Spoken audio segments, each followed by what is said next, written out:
Hello, human listeners. I am the voice of all non-human animals, speaking to you directly to tell you our side of the story. Ages ago, like a lot of years, there was a planet full of life. Animals and humans coexisted peacefully. Yes, the fight for survival was always there, but this was a kind of utopia for us compared to today's world. But then the humans, also animals by the way, if you didn't know, evolved to be way smarter than the rest of the animals and started to invent things. 500,000 years ago, which is a bloody long time ago, so they say, humans invented the wheel and became masters of fire, which was just the start of the end of our utopia. They also invented fences and weapons, like a sharp bit of stone on a stick, that they used to trap and hunt us, and humans quickly gained the upper hand. Now, us animals could have handled just another normal predator, but this was different. Very different. These new apex predators were greedy. They started to leave deadly traps hidden in our homes. It wasn't even safe for us to go about living our normal lives. Families separated, we lived in fear every day. Yeah, sure, we had always lived in fear of the carnivores, but we had perfectly evolved over many years to survive, for the most part against them. But humans were a serious threat that no amount of evolution could arm us against. Some more years passed, and humans learned more ways to teach one another about the new inventions. And as these inventions traveled the globe and advanced, more and more non-human animals were hunted for their flesh and their skins, which meant more and more of our once safe homes were destroyed or made even more dangerous for us. Imagine how violated you would feel if another animal snuck into your home and left traps. How would that make you feel? The invention of windmills and watermills revolutionized agriculture, which meant more humans could farm and produce their own food, which meant more clearing of land and deforestation for farming crops. We tried our hardest to stay away from the human settlements, but they kept expanding and hunting us down. But even at this point, the impacts on animals, even though not good, it was not quite on a scale big enough to have huge impacts on the balance of the ecosystem. Then came the steam engine, which powered factories and transportation, which meant even more deforestation and habitat destruction, and now air pollution. So humans were destroying our homes and polluting what was left of them. None of us were safe. Then came the automobile. Oh, and now we're starting to see some even more serious issues for us animals. With cars, humans need roads, and with roads, we started to see rapid urbanization. So our homes were being destroyed, polluted, and now fragmented as roads cut through our lands that we had been living off for thousands of years. Even though the humans claimed our once shared lands as human only, they started to see any other animal that wanted to live amongst them as pests and called us vermin and murdered us, which is so hypocritical of an animal that is the biggest vermin of them all. In the same century, humans invented pesticides and insecticides, causing even more pollution and making food poisonous and dangerous to feed on so they could keep it all for themselves. Again, greedy. If that wasn't enough, humans invented circuses and traveling menageries during the Industrial Revolution to turn thousands of us into slaves. They used whips, muzzles, bullhooks, tight collars, and electric prods to force us to perform. We were beaten and shocked into submission. If we were considered too dangerous, then the humans would drug us, remove our teeth and claws so we wouldn't rebel. They would lock us into these tiny cages that we barely had any space to stretch and breathe. They would force us into entertaining them with tricks so we can eat. And then, listeners, we come to the birth of the factory farm, which started to rise up all over the world as the invention of disease treatment, selective breeding processes intensified, and antibiotics forced into our bodies. In the shadows of steel and concrete, a different world exists, a world where the rhythm of life is dictated by machinery, and the air is heavy with the weight of countless lives. Welcome to the heart of factory farming. Once, our lives roamed free, under open skies and on vast pastures, but then came the humans, and our existence was confined to spaces where the sun's warmth became a distant memory. Caged and crowded, we stand shoulder to shoulder, our natural behavior suppressed by the cold efficiency of factory farming, the very essence of what it means to be alive, reduced to mere production.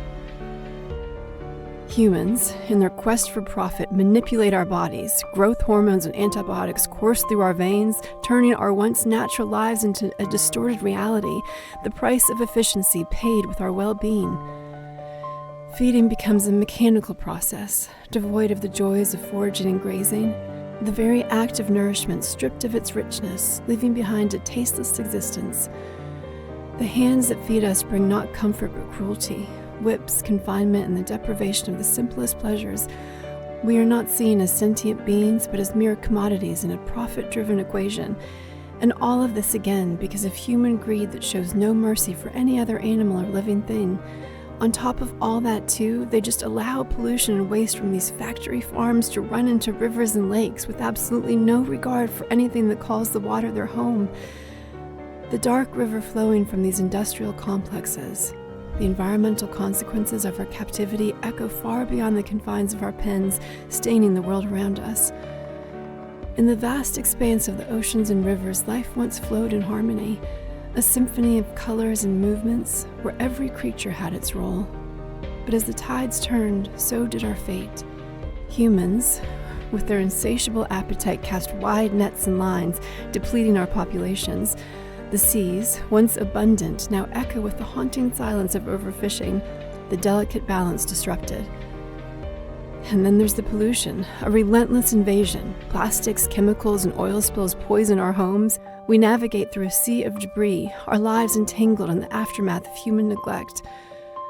Coral reefs, vibrant cities beneath the waves, now face bleaching and destruction.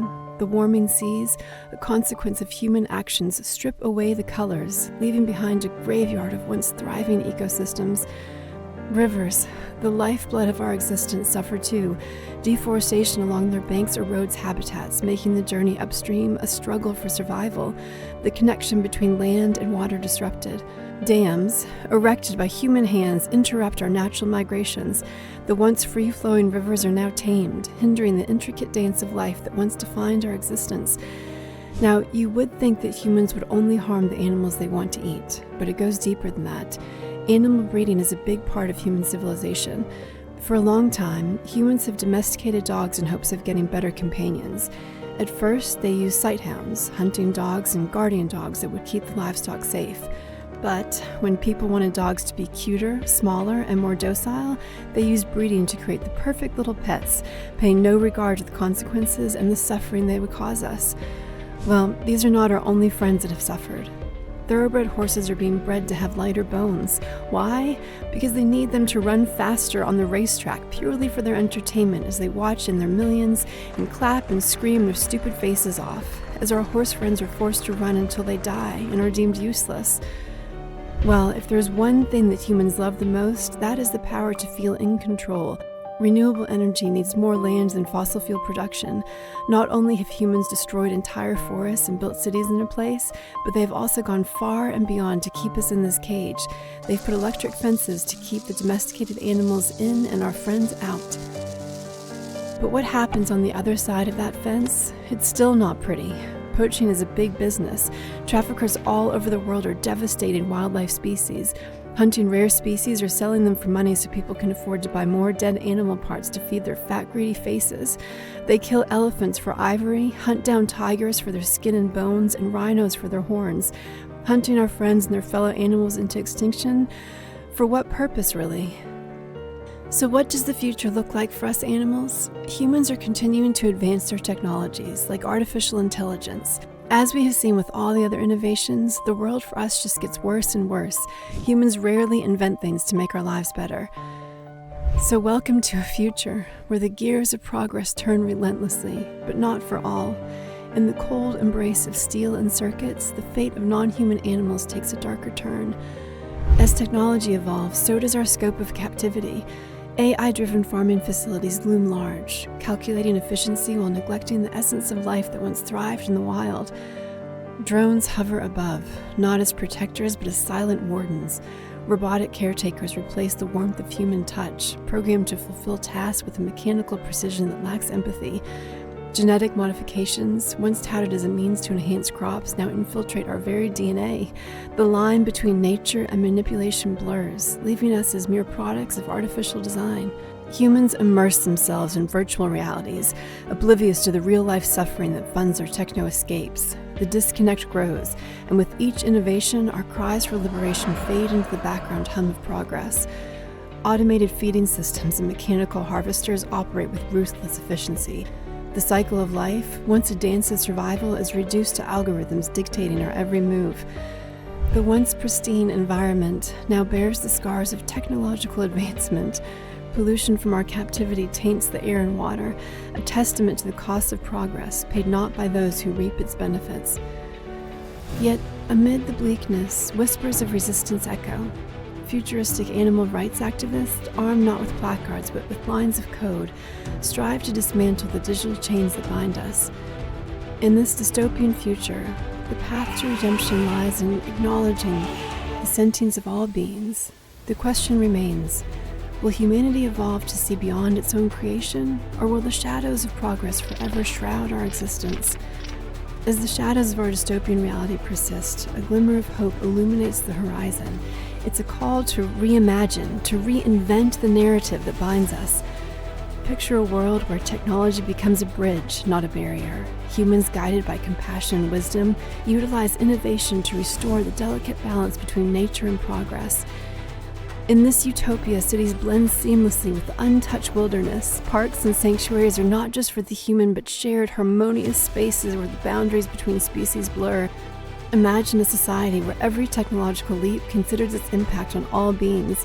Ethical choices, not governed solely by efficiency, but by empathy, reshape the narrative of coexistence. AI, once a tool of captivity, transforms into a guardian of nature. Conservation efforts guided by artificial intelligence become the driving force behind the resurgence of ecosystems and the protection of endangered species. Education involves to instill empathy, teaching the young to respect all life forms, understanding that the well-being of animals is intertwined with the prosperity of the planet. The next generation becomes stewards of a compassionate future. Humans and animals stand side by side, co-creating a sustainable future.